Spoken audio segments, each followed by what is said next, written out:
জুবিন গাৰ্গৰ শেষৰখন ছবি ৰৈ ৰৈ বিনালেৰ বিপুল সমাদৰৰ মাজতে ছবিগৃহলৈ নতুন বছৰৰ আৰম্ভণিতেই অৰ্থাৎ 2 জানুৱাৰীত ছবিগৃহলৈ আহি আছে আন এখন ছবি হেৰুৱা ছন্দ। ছবিখনৰ নিৰ্মাতা বিশিষ্ট পৰিচালক পদ্মভূষণ জাহ্নু বৰুৱা। মঙলবাৰে ছবি হেৰুৱা ছন্দৰ প্ৰচাৰৰ বাবে যোৰহাটত উপস্থিত হয় জাহ্নু বৰুৱা সহ ছবিখনৰ কলা কৌশলীসকল।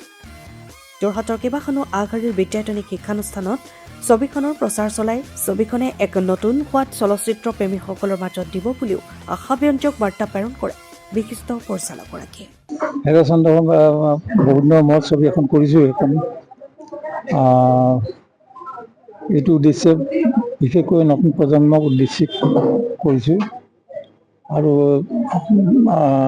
মোৰ যিটো ফিল্ম মেকাৰ হিচাপে যিটো সামাজিক দায়বদ্ধতা আছে, সেই দায়বদ্ধতাৰ মনত ৰাখিয়ে মই ছবিখন কৰিছোঁ যে সমাজত কিবা এটা মই অৱদান দিব পাৰোঁ। আৰু মই ভাবোঁ যে সাধাৰণতে মই মোৰ বিশ্লেষণ মতে সমাজবিলাক বহুত এতিয়া নিম্নগামী হৈছে আৰু তাৰ পৰা বহুতবিলাক আমি বিশেষকৈ নতুন প্ৰজন্মই ভুগিছে আৰু নতুন প্ৰজন্মৰ মাজত বহুত নানান ধৰণৰ প্ৰশ্ন জাগে। এই প্ৰশ্নবিলাকৰ উত্তৰ বিচাৰি নাপায়, কিন্তু হেৰুৱা ছন্দত বিচাৰি পাব। আৰু হেৰুৱা ছন্দত এইটোৱে দেখুওৱা হৈছে যেনেকৈ জীৱনৰ ছন্দবিলাক মিলি থাকিলে ভাল লাগে, ঠিক তেনেদৰে জীৱনৰ ছন্দবিলাক যদি নিমিলে তেতিয়া বহুত নানান ধৰণৰ জীৱনবিলাক অপোৱা হৈ পৰে আৰু সমস্যা হৈ পৰে। গতিকে সেই অনুভৱটো যাতে সমাজত বিশ্লেষণ কৰিবলৈ এটা সুযোগ পায় আৰু সেই উদ্দেশ্যে মই ছবিখন কৰিছোঁ। ইয়াৰ পৰা ৰাইজে ছবিখন আঁকোৱালি ল'ব বুলি আশা কৰিছোঁ। জুবিন আচলতে বৃহৎ প্ৰতিভা, বিশেষকৈ অসমীয়া জাতীয় সম্পদ বুলি ক'ব লাগিব। আৰু সেই সম্পদ আমি হঠাতে হেৰুৱাই পেলালোঁ আৰু এইটো খুব জাতিটোৰ বিষয়ে খুব ডাঙৰ দুৰ্ভাগ্যজনক। আৰু মই এইটোৱে আশা কৰিম যে অসমীয়া জাতিয়ে সদায় এই প্ৰতিভাক সদায় সন্মান চকুৰে চাই আৰু সন্মান দিয়ে আৰু তেওঁৰ যিটো জীৱনৰ গতি আছিলে, গতিটোক যাতে এই সমাজে গ্ৰহণ কৰে আৰু তাৰ সেই গতিত আগবাঢ়িবলৈ চায় যাতে। আৰু ব্যক্তিগত হিচাপে মই জুবিনক বহুত কমবাৰ লগ পাইছোঁ, তথাপিতো বহুত মোৰ ভাই নিচিনা এনেধৰণে মই পাইছোঁ। আৰু যিকেইটা মুহূৰ্তই পাইছোঁ মই খুব ভাল লাগিছিলে তেওঁৰ লগত। মই তেওঁৰ লগত কাম কৰিবলৈ নাপালোঁ, কিন্তু যদিও সুযোগ থকা যেন লাগিছিলে, কিন্তু তথাপিতো সময় সুবিধা নোহোৱাত সেইটো মই সুযোগ নাপালোঁ। আৰু যিবিলাক তেওঁ সৃষ্টি কৰি গৈছে, সেই সৃষ্টিবিলাক অমূল্য সৃষ্টি। এই অসমীয়া জাতিৰ বাবে খুব এটা প্ৰধান সম্পদ বুলি ক'ব লাগিব।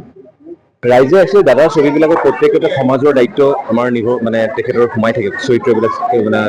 জানো দাৰ যিমান মুভি আগৰবিলাকো আমি চাওঁ, মোৰ দাদাৰ লগত এখন ছেকেণ্ড মুভি, প্ৰথমখন কৰিছিলোঁ ভগা খিৰিকী, এখন হেৰুৱা ছন্দ। হেৰুৱা ছন্দৰ অৰ্থটো এইটো যে ছন্দ আমাৰ জীৱনৰ ছন্দটোৰ কথা কৈছে। চ' জীৱনৰ ছন্দ ৰিদম, ইংলিছত লষ্ট ৰিদম বুলি কয়। হেৰুৱা জীৱন মানুহৰ লাইফৰ যিবিলাক ঘটনা ঘটি থাকে আমাৰ সমাজখনত, তেখেতৰ সেই সমাজৰ দায়বদ্ধতাৰ ওপৰতে তেওঁ ছবিবিলাক বনায়। ত' মোৰ এটা সুন্দৰ চৰিত্ৰত মই কৰিছোঁ আৰু বিশেষকৈ মই বিৰাট সৌভাগ্যৱান যে দাদাৰ লগত মই অভিনয় কৰিব পাৰিলোঁ এখন ছবিত। মোৰ লগত কোএক্টৰ আছে অমৃতা গগৈ,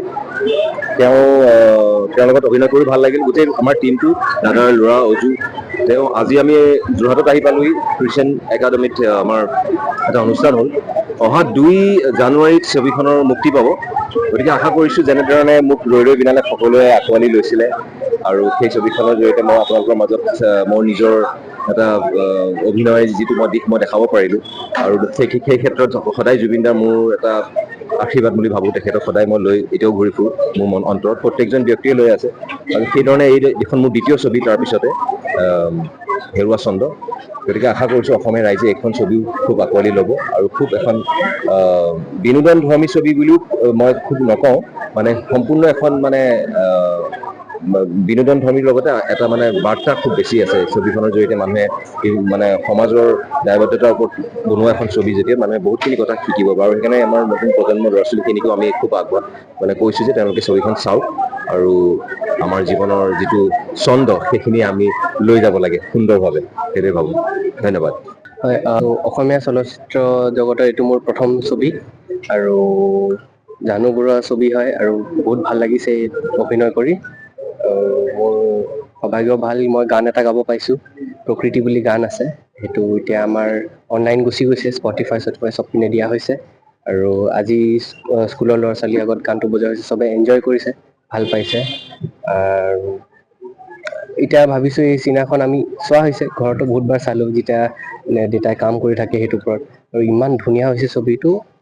মই ভাবোঁ যে অসমৰ যিমানে মানুহ আছে চবেই এইখন চাব লাগে আৰু এই মুহূৰ্তত এই ছবিটো মানে এভৰিৱান ডিজাৰ্ভ দিছ ফিল্ম।